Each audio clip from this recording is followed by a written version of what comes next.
السلام علیکم ورحمۃ اللہ وبرکاتہ۔ پیارے دوستو، اگر آپ حدیث سننا پسند کرتے ہیں تو اس چینل کو مہربانی کر کے سبسکرائب کر لیں، شکریہ۔ بسم اللہ الرحمن الرحیم۔ آقا کی ذات پر محبت سے درود پڑھ لیں۔ الصلاۃ والسلام علیک یا رسول اللہ وعلی آلک واصحابک یا حبیب اللہ۔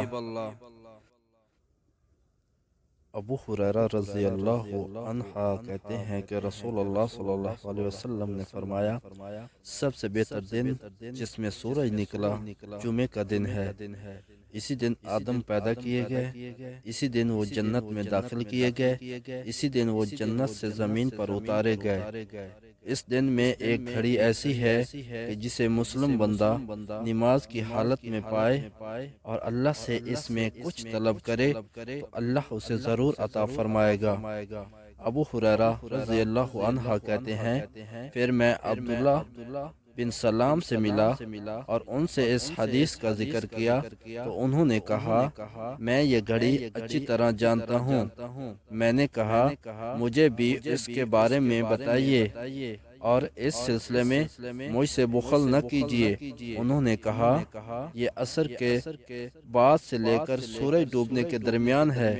اس پر میں نے کہا، یہ عصر کے بعد کیسے ہو سکتی ہے، جبکہ رسول اللہ صلی اللہ علیہ وسلم نے فرمایا، اسے مسلمان بندہ حالت نماز میں پائے اور یہ وقت ایسا ہے جس میں نماز نہیں پڑھی جاتی۔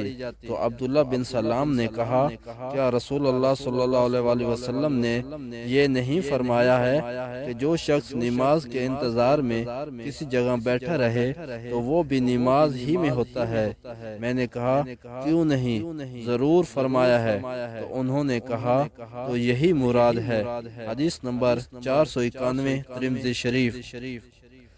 اگر ہو سکے تو اپنے والدین اور آقا کی ساری امت کے صالح ثواب کے لیے اس حدیث کو زیادہ سے زیادہ شیئر کریں۔